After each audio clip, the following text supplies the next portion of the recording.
हातांच्या बोटांमध्ये रत्नजडित अंगठी घालण्याची सवय तुम्हालाही असेल ना, पण ते रत्न तुमच्या राशीसाठी किती प्रभावी आहे चला जाणून घेऊया। पुष्कराज हा गुरुग्रहाचा रत्न असून धनु आणि मीन राशीसाठी लाभदायक ठरतो। या रत्नामुळे व्यापार, आरोग्य आणि वैवाहिक जीवनात फायदा होतो।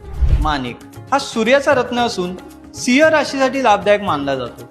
संततीकरिता, आयुष्यात स्थिरता येण्यासाठी, अधिकार, पद मिळवण्यासाठी हा उपयोगी ठरतो।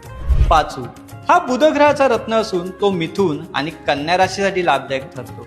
यासोबतच तो मानसिक शांती आणि श्वसनाच्या विकारावर उपयोगी ठरतो। नीलम हा शनी ग्रहाचा रत्न असून मकर आणि कुंभ राशीच्या लोकांसाठी उत्तम आहे।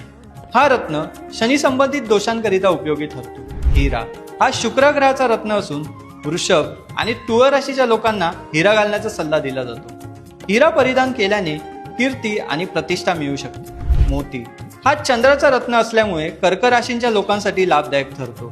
तो मानसिक विकारांवर मात देण्यासाठी किंवा मनोबल वाढवण्यासाठी उपयोगी ठरतो। पोवळे हा मंगळ ग्रहाचा रत्न असून मेष आणि वृश्चिक राशीच्या लोकांना परिधान करण्याचा सल्ला दिला जातो। हे धारण केल्याने धैर्य आणि आत्मविश्वास वाढू शकतो।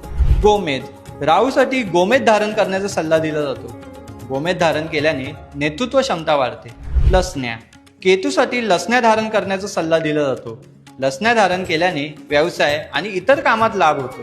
ही माहिती सामान्य गृहीतके आणि ज्योतिषीय मान्यतांवर आधारित असून रत्ने आणि ती परिधान करण्याबाबत तज्ज्ञ व्यक्तींचा सल्ला घ्या आणि अशाच माहितीसाठी लोकमत भक्तीला फॉलो करा।